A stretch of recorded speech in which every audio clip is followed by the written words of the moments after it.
Cathay Gazette presents with pride a few of the highlights in the career of General Douglas MacArthur, whose daring journey through enemy-infested skies and across still smoking battlefields has stirred the world's imagination. From the Philippines to Australia as United Nations commander in that region. 1918, on the battlefields of France, General Pershing gives the DSM to the fighting young brigadier who became a general, not at the back of a desk, but on the field of glory with the Rainbow Division.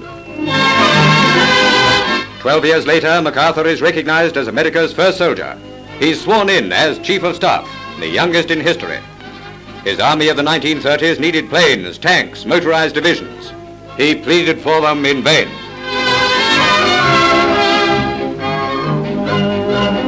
In France again in 1931 to observe manoeuvres on the very fields where MacArthur himself wrote military history.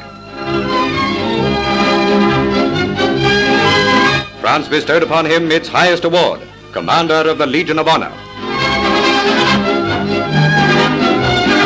Later came a visit to Germany, where once he commanded American troops in occupation.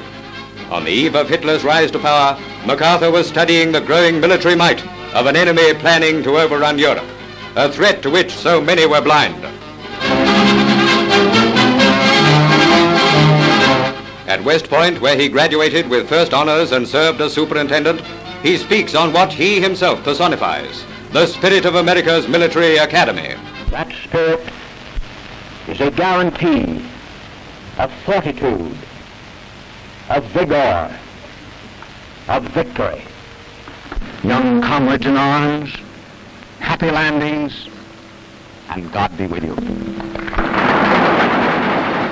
General MacArthur receives his 13th decoration on retiring as Chief of Staff. But his greatest adventures lie before him in the Philippines. His motto is, "Only those are fit to live who are not afraid to die." His epic defense of the Bataan Peninsula is already history. No one man will decide the outcome of this war, but it is men such as he who possess the qualities of victory. For the second time, MacArthur calls for planes and tanks and weapons of all kinds. This time, his voice is heard in America. Now in supreme command of all Allied forces east of Singapore is Fighting MacArthur.